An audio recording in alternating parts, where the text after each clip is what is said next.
Good morning, everybody. Welcome to day 3 of Provine and day 3 at the Spirits Business Hub. I hope you've had a great show so far. We're excited for 3 more talks this morning. Kicking off with a biggie, tariffs.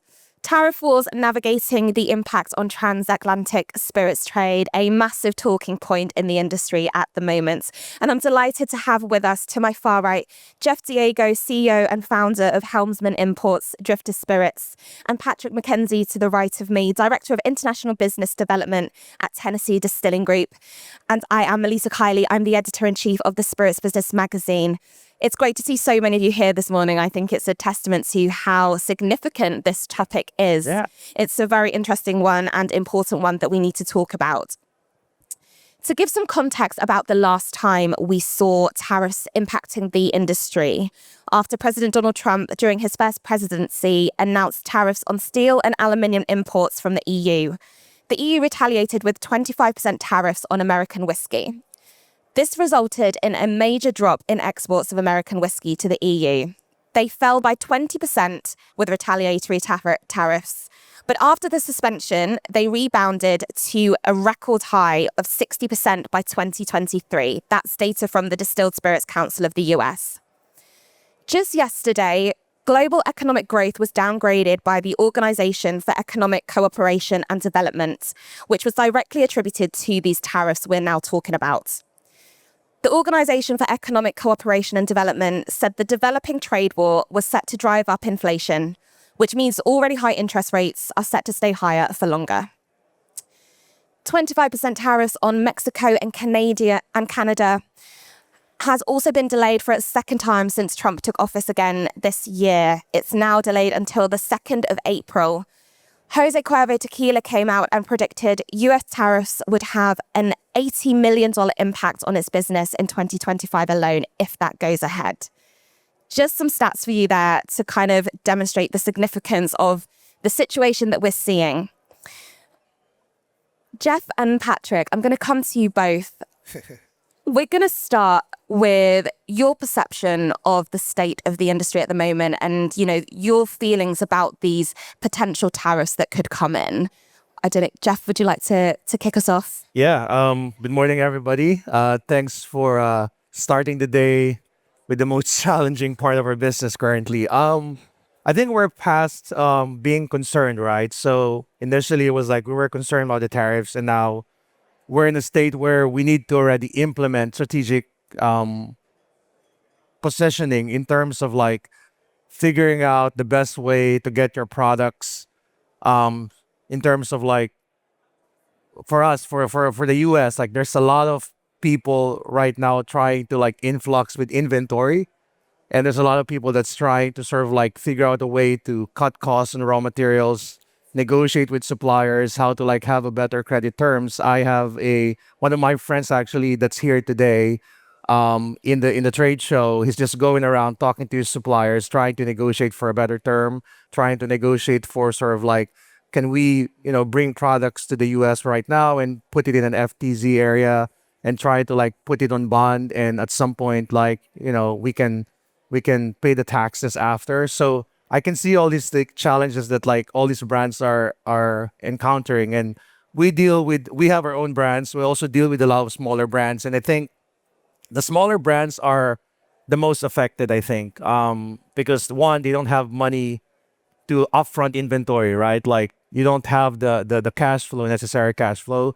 And then the second thing is that they also are mostly very tight margins because they don't have yet the capacity to bulk buy glasses or products or labels. So I think for me, there's a lot of I would expect that in the next few years, a lot of like smaller brands would probably be, navigating this. Like some of them will close business, some of them will definitely not be able to cope up with the tariffs. So generally, that's the feeling I get from everybody I'm talking to. So Yeah.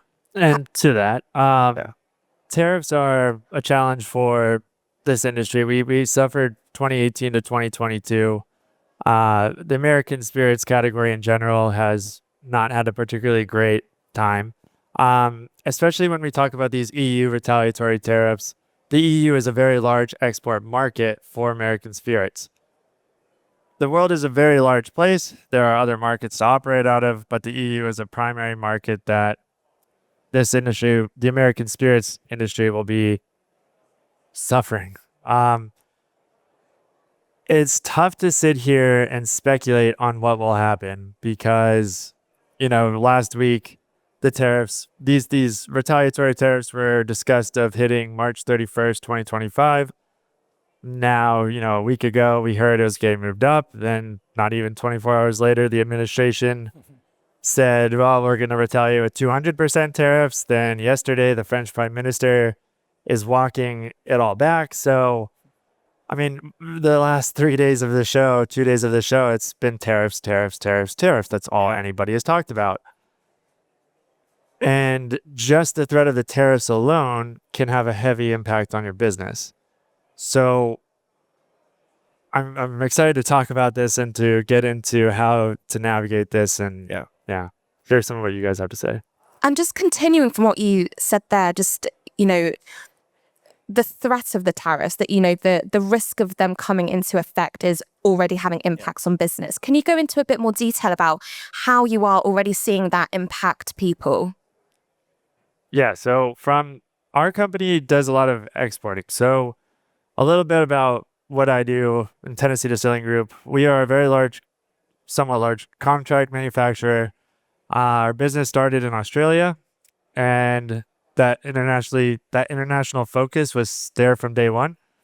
In 2018 to 2022, we had the 25% tariff, and while it impacted business, it didn't stop business by any means. When probably around November, we had a lot of EU business with certain key retailers, distributors. The conversation started coming up. What's your take on the tariffs? Do we think they're happening? And a lot of projects were instantly sidelined in November. So, when you talk about the threat of these tariffs, it's just the idea of a tariff of 50% is quite significant. You start talking about 200%, 150% in India, now down to 100%. These have a very lasting impact on business, especially on the export business and equally on the import business. Yeah, and I agree. And I think a lot of brands I think there'll be a lot of curbing of innovation, because now as a business, like I'm a distiller, product developer. I like creating new stuff, right? Like, and I'm sure a lot of people here are the same. But now I have to focus on how do I minimize costs? How do I cut costs across the board in my operations, marketing and sales, so I could survive as a business? So we are an importer in the US. Obviously, we're at the center of the situation. I'm Canadian. My mom texted me a picture. We were pulling out all American whiskeys in our, stores in Canada.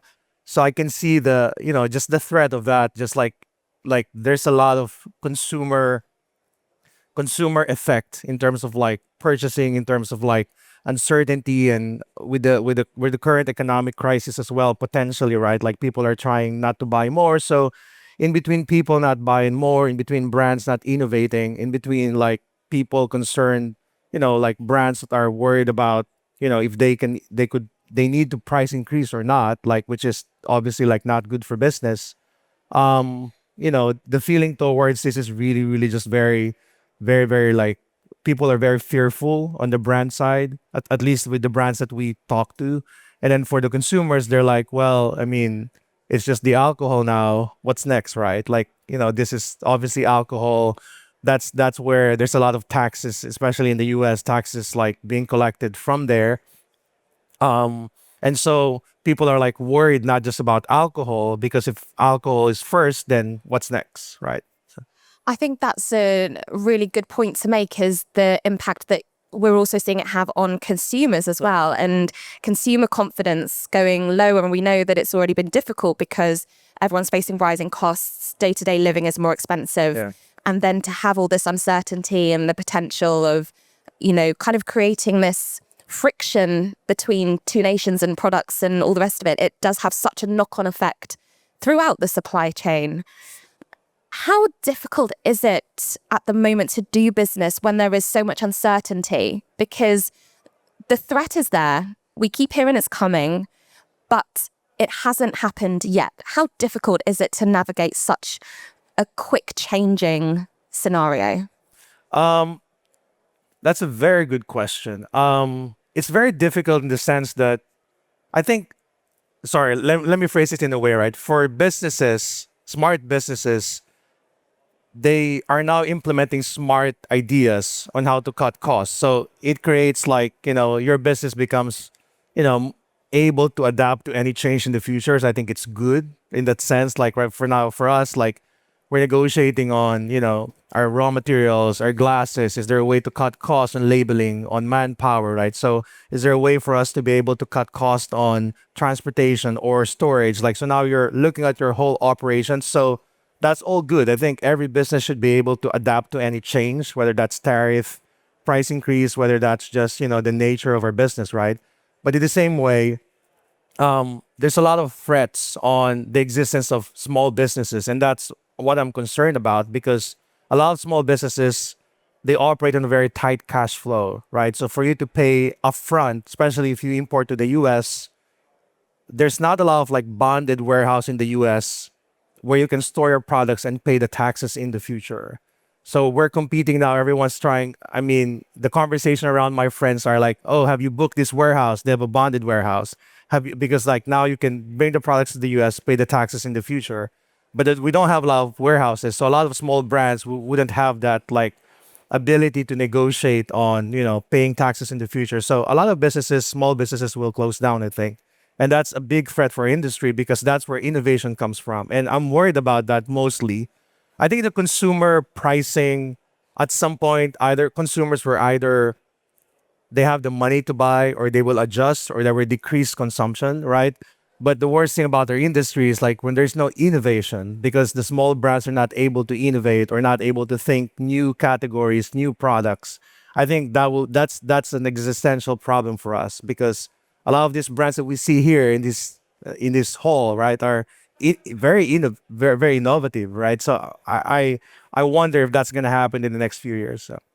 And just touching on the smaller brands that you mentioned and how difficult in particular it is for them, is there any advice or anything that you are seeing or would recommend people do to kind of navigate these tariffs, particularly for the smaller up and coming brands? Yeah, I think what's a smart way is to really start negotiating with your partners, right? Like your raw materials, if you're co-packing, negotiate with them credit terms. I think that's what I see a lot of small brands are doing. A lot of small brands cannot afford producing inventory right now and send to the US because they don't have the cash flow. So negotiating with, with your suppliers, like raw materials, really cutting costs everywhere else, whether that be sales or marketing. Obviously, we don't want to do all of that. But that's like my primary advice to them. And then the second thing is really be able to still survive, like in COVID, right? Like your goal is to survive at the end of this, because if you survive at the end of this, you're able to thrive. So I think that's the goal, right? So my advice to them is just be able to survive, cut costs across the board in your operations, sales, and marketing, and try to like cope up with with the potential, threat of like paying more, and then survive. And at the end of this, whether that would be, there will be a negotiations on what will be the final tariff, right? I think, it would be the best bet for me. Yeah. And Patrick, for you, how difficult are you finding it to continue doing business when, again, things are just so uncertain at the moment? It's certainly a challenge. I would say, moreover, that tariffs always end up being passed down to the consumer. So when you're working with large retailers, their focus, it's not necessarily reducing the amount of business, but it will reduce the amount of consumption overall in a market. On the small brand side, to your point, it's extraordinarily difficult. Tighter cash flows. It's just generally much more difficult for them to import it, especially here in the EU. If you get it to a bonded warehouse, okay, how are you going to release limited stocks and then pay as you go? There's a lot of ways you can try to navigate it, but it definitely proves to be quite a challenge. Yeah. And again, in terms of that navigation, how are you seeing people try and adapt and kind of, work their way through tariffs and the potential impact they could have? Yeah, there's a few things you can do. I mean, stockpiling is a big one, but the U.S. Currently has the tequila market is on a little bit of a decline right now, and it's largely due to stockpiling. So there's an oversupply, under demand. Now, when you look to stockpile, and the uncertainty of the tariffs as well is, last time you could stockpile, you could have whiskey here in bulk storage, and you could bottle it, and it would avoid tariffs. Now the talk has been, okay, well, it's any American whiskey at all that's already in the EU, you have to pay. So defining the tariffs first and foremost is the first step in finding a resolution.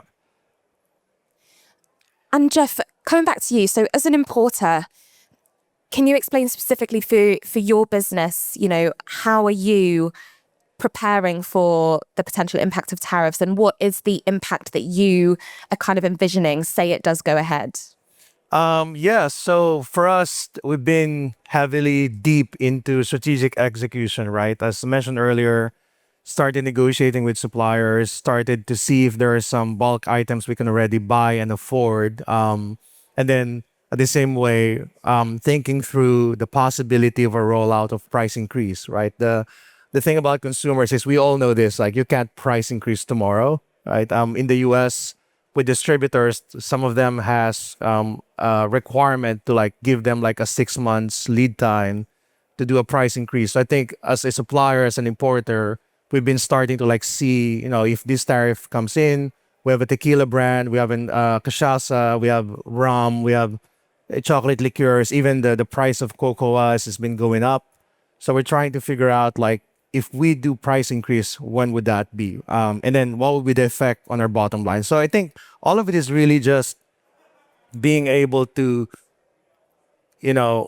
create solutions in every aspects of the business, which is, I think, for a smart business, you'll come out of this really stronger as a business. But then obviously it also, for those who are starting, for trying to get into the market, it will definitely like stop them from entering the market because of this.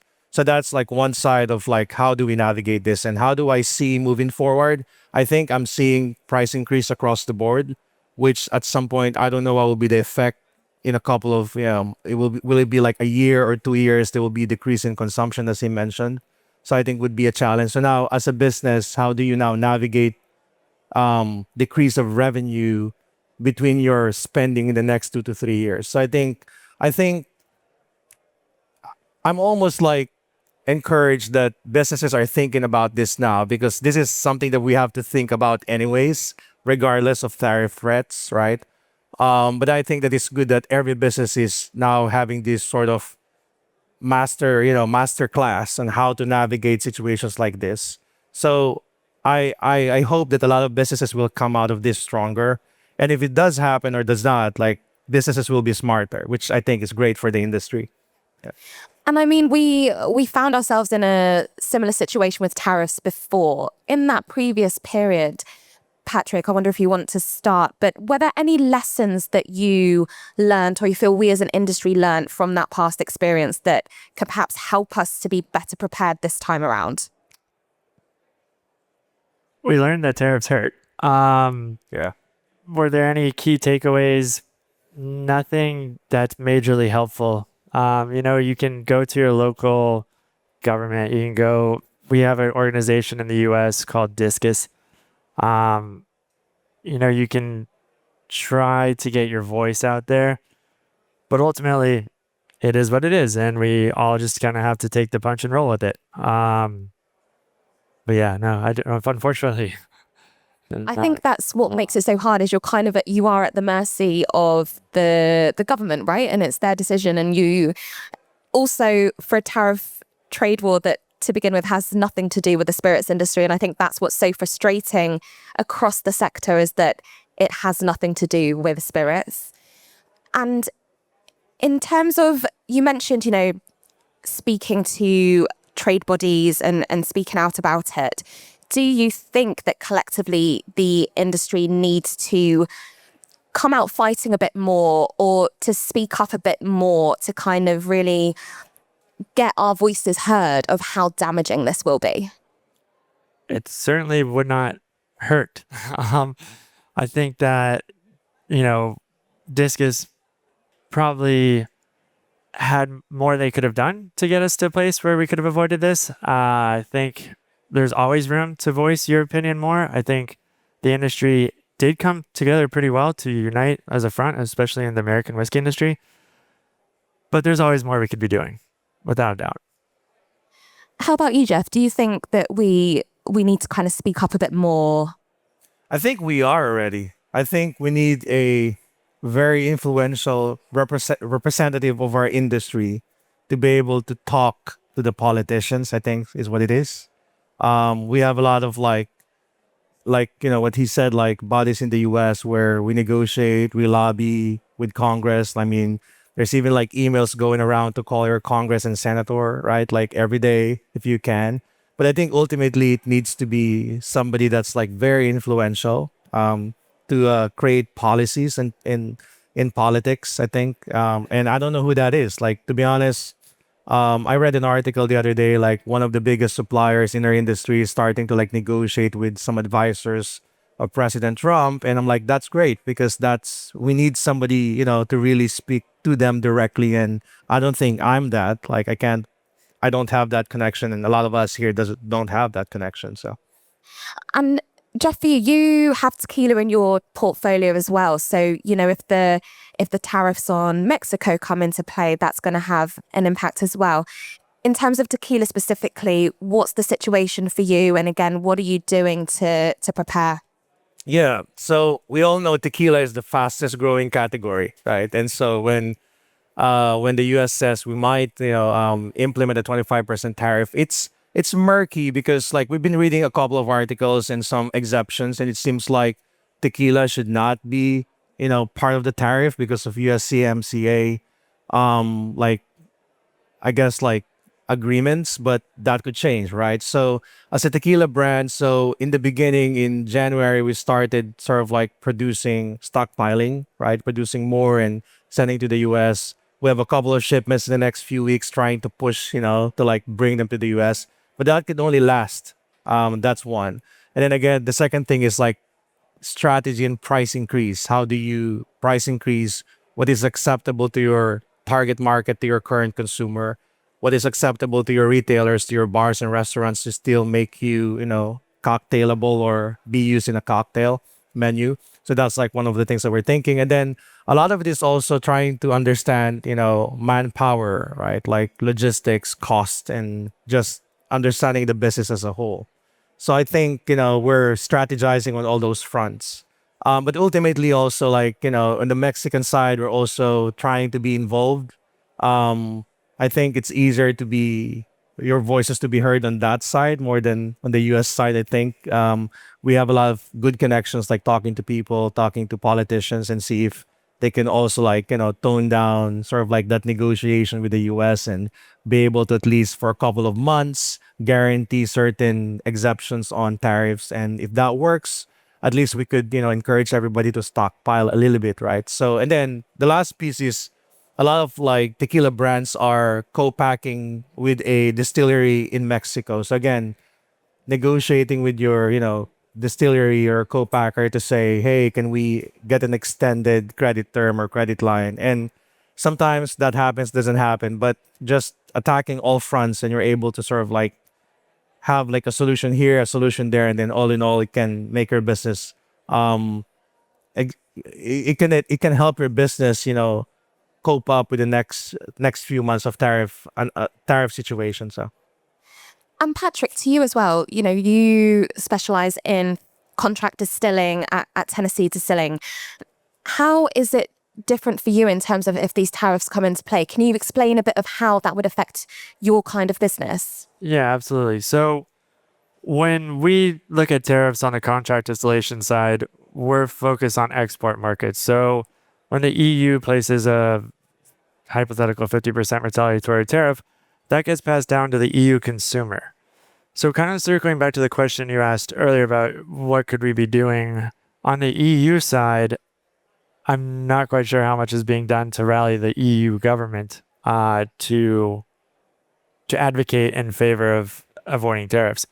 But ultimately, how will this impact business? It impacts business by pricing out programs. So, you had a 50% tariff, you just doubled the price. Yeah.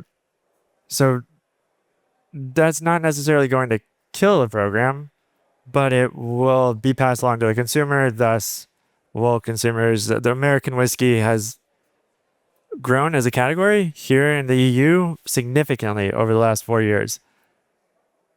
I do think that this would hurt the category a lot.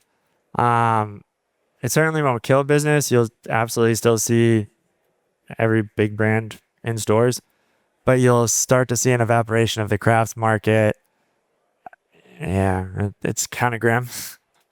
It is. It feels very heavy, and it is a bit doom and gloom at the moment, and just so uncertain because nothing's quite happened yet. But then on the flip side, we also have the India import tariff on bourbon. So that was cut from 150% to 100% during, I think, the first few weeks of President Trump's presidency. What are your thoughts on that reduction? Because it's a pretty significant cut and something that a lot of markets and a lot of styles of spirits have wanted to see for their own nations for a long time.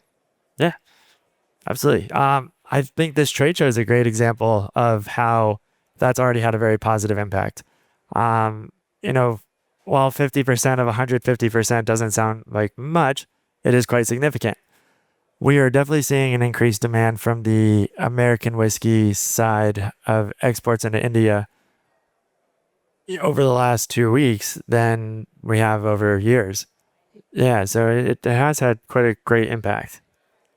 That's great to hear and shows how positive it can be when you reduce those and when we don't have those barriers in place.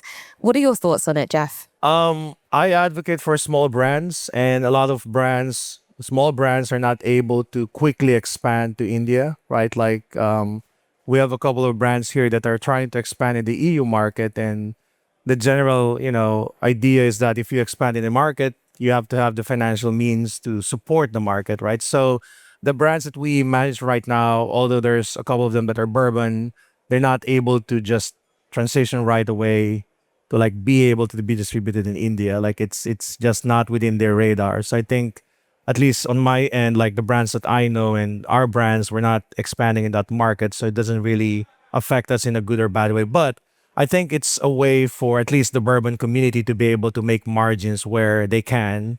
And then obviously if the tariff goes into place and they're able to not make more business in the European Union, then they can make it up somewhere else. So. Thank you both.